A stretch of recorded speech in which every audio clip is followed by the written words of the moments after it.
Mga master, okay lang bang? Huwag niyong skip ang mga ads sa aking mga video kung okay lang mga master. Salamat sa solid na suporta po. Yon, what's up mga masters? Nandito na naman tayo sa panibagong araw, panibagong kabanata na naman ang pagsasama-samahan natin ngayon guys.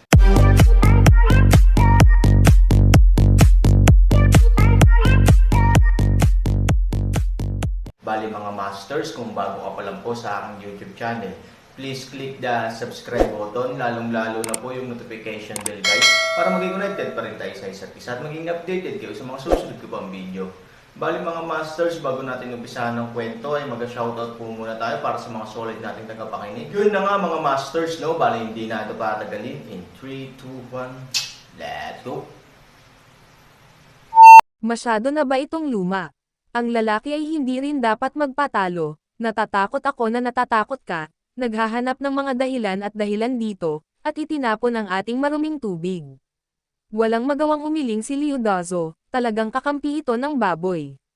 Tanungin kita, kung alam ni Han Sanchen ang tungkol sa ating pag-iral, bakit hindi agad umalis ang lalaking ito?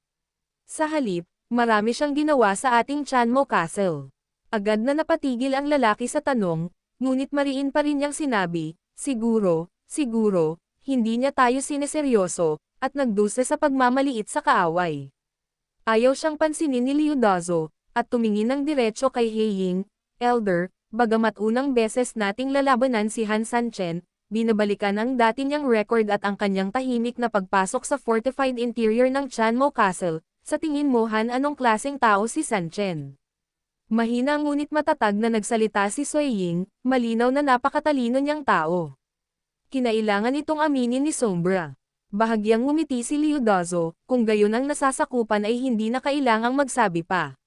Nang marinig ito ng lalaki ay may gusto siyang sabihin ngunit napatigil siya ng itim na anino. Tama, paanong ang isang kasing talino ni Han Sanchen ay makakagawa ng ganoong katangahang pagkakamali? Balak man talaga niyang ipaglaban ang sarili at ang iba, siguradong hindi siya taong alam na may tigre sa bundok, pero nakahiga pa rin sa bundok at naghihintay na kainin siya ng tigre. Kahit gaano pa siya kagaling, tiyak na gagawin niya ang lahat para makagawa ng mga nakatarget na deployment. Sa pag-iisip nito, tumingin si Heiying kay Leodazo, sige.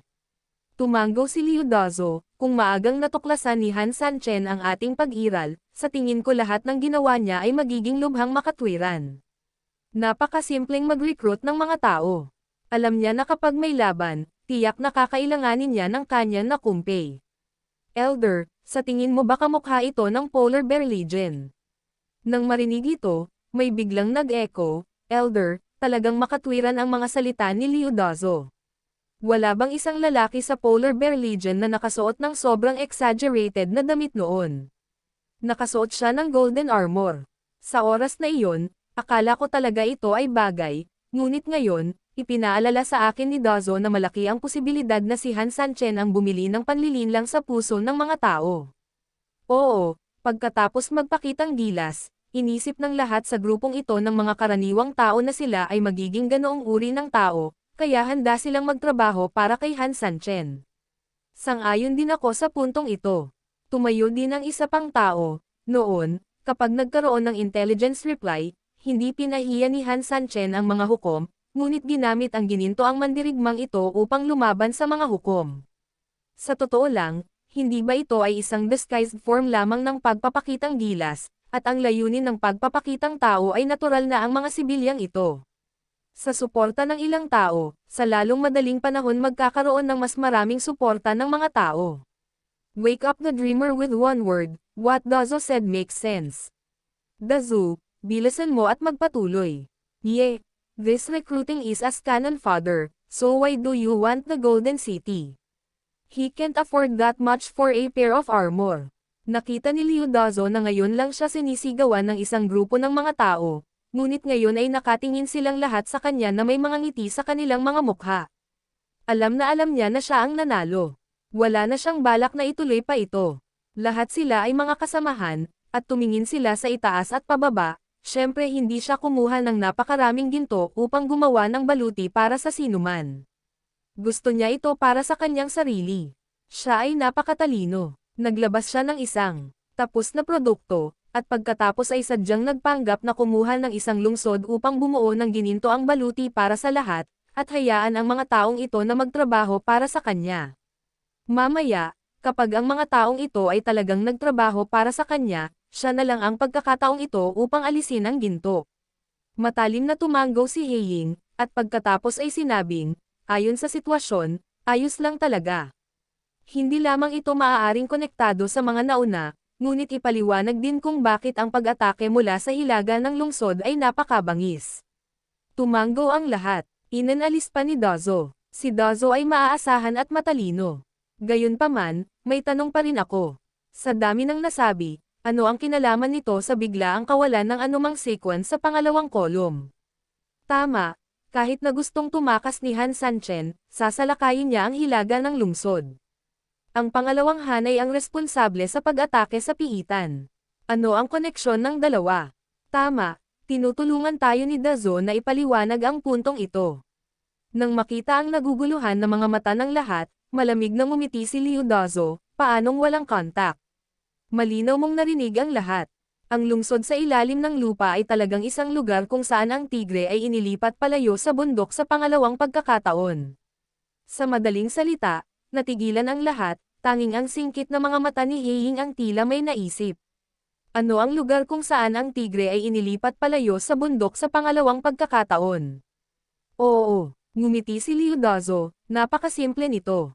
Tanungin kita, saan pumunta ang lalaking nakasuot ng gintong baluti pagkatapos magsimula ang labanan? Nakita mo na ba siya sa field? Mabilis na umiling ang lahat, ngunit hindi nila ito nakita. Tama na, ngumiti si Liu Dazo, kung tama ang hula ko, kung mawawasak ang piitan, dapat ang pinuno ay ang gintong tao. The power of the Golden Man, I think everyone should have some understanding. After all, even people like judges have suffered in front of him. We don't care what Han Sanchen did to this armor, but we must note that this person's strength is very strong, there is no doubt about it. Noong si Han Sanchen ay nakikipagdigma sa atin, ang gintong lalaking ito ay bumaba sa piitan at lumikha ng kalituhan doon, upang samantalahin ni Han Sanchen ang aming pagdeploy ng mga tropa upang maglunsad ng isang pag-atake, lampasan ang mga hadlang, at kumpletuhin ang kanyang unang pagtatangka na tumakas, hakbang. Ngunit napakalinaw din ni Han Sanchen na kahit na tumakas siya mula sa amin gamit ang mga panlilinlang, kapag nag-react kami, agad siyang magpapadala ng mga tropa para pigilan siya. At that time, mahihirapan pa rin siya. Katulad ngayon, sa pilitang haharangan siya ng 3 kolum namin, at halos imposible na siyang makagalaw. Lahat, totoo ba ang sinabi ko? Mabilis na tumanggo ang lahat, at dapat aminin na ang lahat ng katotohanang sinabi ni Liu Dazo ay halos ganap na naaayon sa kasalukuyang sitwasyon. Tumanggo rin si Heying sa oras na ito, at sinabing, ayon kay Dazo, ang kakaibang sitwasyon sa piitan ay talagang pangalawang hakbang para makatakas si Han Sanchen. Ang matanda ay matalino, ang nakababata ay eksaktong iyon. Sumagot si Liu Dazo, bagaman hindi ko alam kung anong paraan ang hiniling ni Han Sanchen sa gintong lalaki na gamitin kapag nakaharap sa amin, ang tiyak ay dapat na ganoon. Alam niyang inalagaan namin ang lumang pugad, kaya sinadya niya kaming itayo doon. Kapag nagpadala tayo ng mga tao para sumuporta dahil sa kawalan ng pasensya, mababawasan ang mga tropa sa hilaga ng lungsod, o hihina ang mga tropa sa ibang lugar. Kung lalabas ulit si Han Sanchen sa oras na ito at gustong sirain ang lungsod, hindi masasabi ang posibilidad. Mataas, ngunit, hindi bababa sa hindi ito mababa, tama. Tama si Dazo. Ipadala man natin ang ikalimang kolum para sumuporta ngayon, o mag-deploy ng anumang kolum sa hilagang bahagi ng lungsod, magkakaroon ng disadvantage sa pag-urong ng puwersa. Kung sasamantalahin ni Han Sanchen ang pagkakataong umatake mula sa hilaga ng lungsod sa oras na ito, o sa kaso ng pag-aalay ng kakaibang hayop, bigla na lang silang umatake sa ibang gate. Sa oras na iyon, maaari tayong hindi makapagpigil ng ibang mga tropa. Elder, sang-ayon ako sa sinabi ni Dazo. Tama. Kung paano hahayaan ni Han Sanchen na pigilan ng gintong lalaki ang pangalawang kolum sa piitan, sa tingin ko may paraan talaga. Halimbawa, kahit na nakadeploy ang mga tao sa pass, pagkatapos nilang hindi makalaban, ang grupo ng mga tao ay dumiretso sa ikalawang kolum. Isang laro ng Silap Abo ang nilalaro sa pangalawang kolum sa piitan. Ang piitan ay napakalaki, at talagang hindi madaling tugisin ang grupong ito ng mga tao sa maikling panahon. Kaya naman, ang pangalawang kolum ay hindi nagbabalik ng anumang balita. Kung tutuusin, kung ang isang grupo sa kanila ay hindi man lang makahuli ng ilang tao, wala silang mukha. Bumalik ka at may sasabihin sa akin. Tama, kung si Han Sanchen ay talagang nasa piitan sa mga oras na ito, kung isa sa alang-alang mula sa putukan sa pagitan niya at ng ikalawang hanay, hindi ito dapat maging mapayapa. Sa paliwanag na ito, maraming tao ang nagtagumpay sa pagkumbinsi sa iba gayon din sa kanilang sarili. Tumango rin si Heying, tumingin kay Liu Dazo, at pinuri, salamat kay Dazo sa pagkakataong ito, kung hindi ay nahulog tayo sa panlilinlang ni Han Sanchen ng walang kabuluhan, at binigyan siya ng pagkakataong samantalahin ito. Kapag natapos na ang labanan, magkakaroon ako ng malaking gantimpala. Salamat, matanda. Kung ganoon ay patuloy tayong maghintay ng ilang sandali, lahat, huwag maiinip. Ang mga utak sa lupa ay may sapat na kaalaman, ngunit ang pangalawang kolum sa ilalim ng lupa ay magiging kahabag-habag. Ang pangalawang kolum ay hindi pa sumusuko hanggang ngayon, malamig na tumingin kay Han Sanchen, at hindi napigil ang tuya. Tama na, Han Sanchen. Tumigil ka na. Malakas na sumigaw ang kapitan ng ikalawang hanay, sa malamig at marahas na boses. Bahagyang binawi ni Han Sanchen ang kanyang kamay, pagkatapos ay tumingin siya sa pangalawang kapitan at ngumiti ng masama, ano? Han Sanchen, gusto mo ba talagang patayin silang lahat? Ang kanyang mga mata ay may bisyo, na may bakas ng puot, at nagbanta, ngunit ang tanong, maaari mo ba kaming patayin? Han Sanchen, huwag mong kalimutan na may 10,000 tao sa lupain sa itaas ng iyong ulo. Kung maglakas loob kang patayin ako, ginagarantiya ko na hindi ka pababayaan ng mga tao sa itaas. Kailangan mong malaman, kung papatayin mo kami, gaano kalakas ang puot sa itaas. Sa oras na iyon, hindi lang ikaw, Han Sanchen, ang ililibing kasama namin, kundi lahat ng iyong mga tao ay ililibing kasama namin. Han Sanchen, maglakas loob ka ba? Nang marinig ito, hindi mapigilan ni Han Sanchen na mapamura, anong klaseng banta ka? Niloloko mo ba ako? Laban sa kanila, mayroon bang sino man dito na makakalabas ng buhay? Natatakot akong sinipa ng asno sa ulo ang lalaking ito, tama ba? Pagbabante sa kanyang sarili ng isang banta na wala naman, ano ang mali sa kanya? Mga kapatid, kumapit kayo sa akin, wala tayong dapat ikatakot. Kahit na harangin ng 38 ang ating paglabas, hindi tayo maaaring magulat ng balita, ngunit hindi tayo natatakot.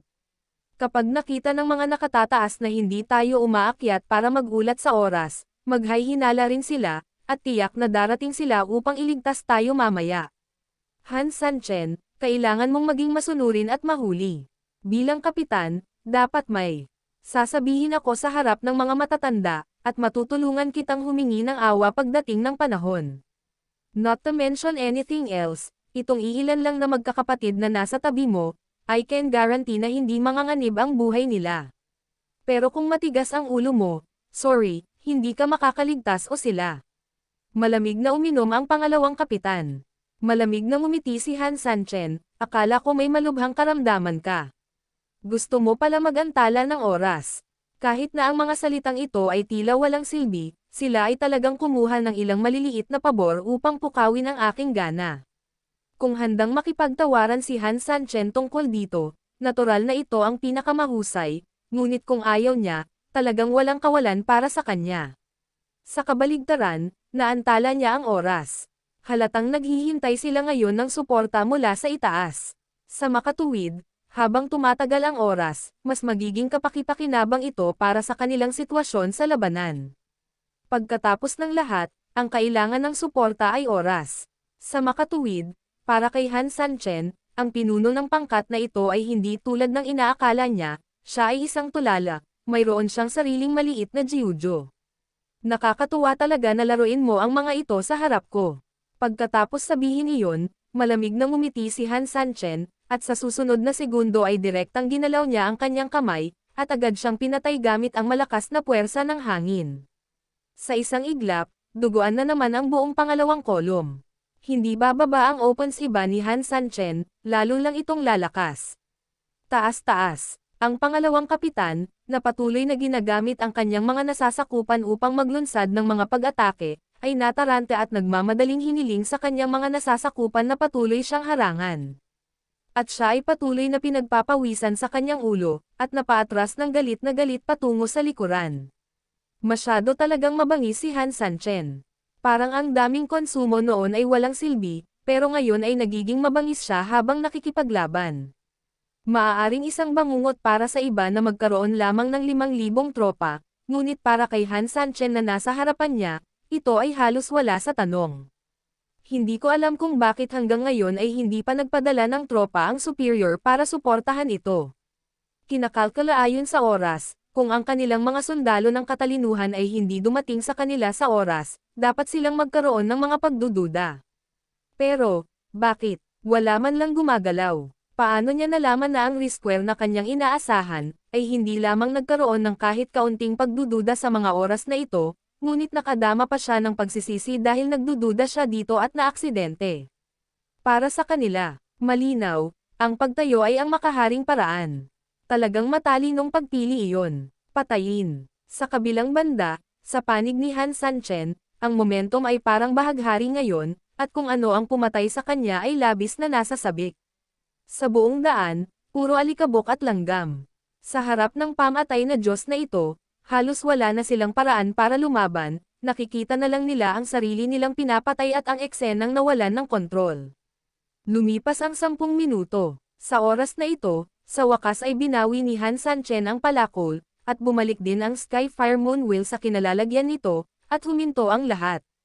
At ngayon sa harap Yun na niya. nga mga masters, no? Bali panibagong kabanata na naman yung natapos natin ngayong gabi. Muli, maraming salamat po talaga sa walang sawang suporta po sa aking YouTube channel na talagang inaabangan nyo po ang bawat upload ko po. Bali mga masters, magkita-kita ulit po tayo bukas ng gabi at ngayon po ay magpapaalam po muna tayo.